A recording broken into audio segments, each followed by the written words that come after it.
Приветствую! Так получилось, что на моем канале наибольшую просмотр набирает видео по поводу стуков при торможении, при переключении, при трогании с места. То есть на тему стуков в дифференциале. Я решил снять дополнительное видео, чтобы показать, как этот люфт-стук диагностируется. Ну, чтобы вы поняли, что это именно дифференциал. Для этого нам нужно поддомкратить машину, одно колесо вывесить, и дальше я вам покажу, что нужно сделать. Вот машина поддомкрачена.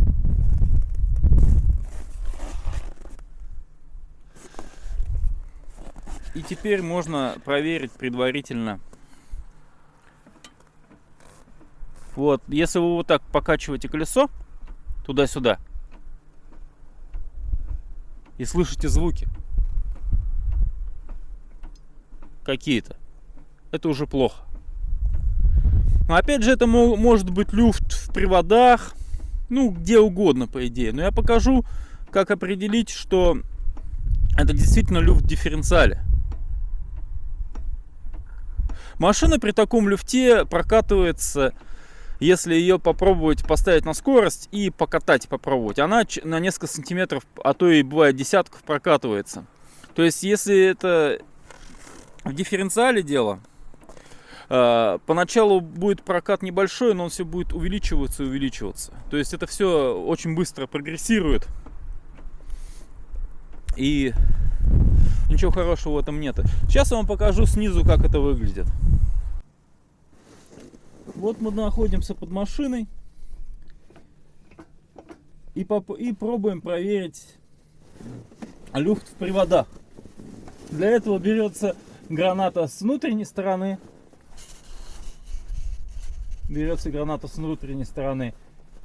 Удерживается и прокручивается колесо. Пытается. Люфт есть. Сейчас я вот смотрю, вот она не шевелится. Сейчас я поверну камеру, и вы увидите, что вот тут привод не шевелится, внутренний, граната, а колесо имеет люфт. То есть вот эта граната, ну тут она у меня уже потекшая, она разбитая. Ну, то есть не факт, что это она разбитая. Может быть, это внутренне разбитая, но как бы все равно люфт есть. Затем проверяется люфт с другой стороны. Пробуем пошатать гранату.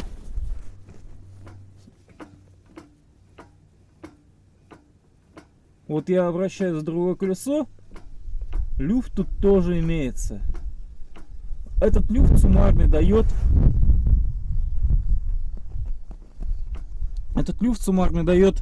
общий люфт, и автомобиль как бы прокатывается, если его на скорость поставить. Но это ладно, люфты мы определили, что есть. Следующее, что нужно сделать, чтобы определить, что это действительно люфт в дифференциале, нужно взяться за два привода с двух сторон. Колесо у нас получается вывешено. И пошатать резко. Резко пошатать. Видите, я резко шатаю их, и мы слышим стук. Такого стука не должно быть. Да, в дифференциале там должен присутствовать технологический люфт, но это уже плохо. Это вряд ли шлицы не разбивают так. Это дифференциал. Вот теперь я беру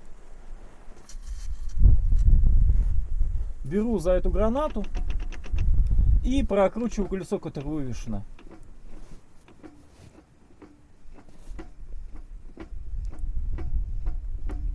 И мы слышим стуки. Стуки конкретно, можно даже рукой.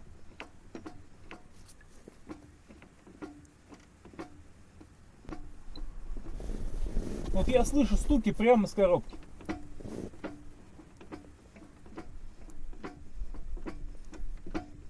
Это не диск сцепления. Я несколько дисков сцепления у меня были. Там пружины так себя не ведут. Это именно клацающий звук. Именно звук дифференциала. Вот. Это еще, так сказать, небольшой люфт. Но он быстро увеличится, все это потом будет разбивать. Вот это уже плохо. Это дифференциал. То есть вот так это все диагностируется.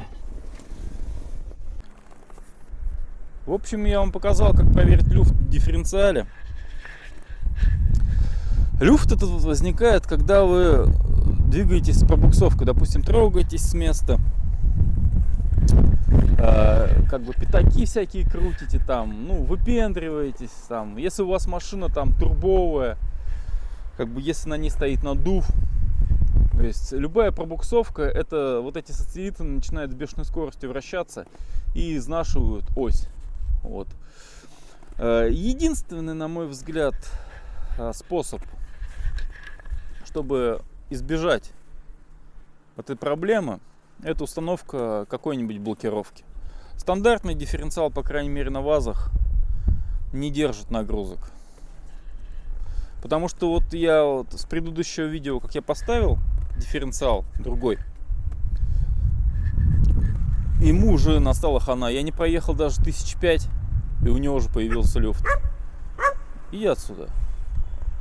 Весь мне видос портишь.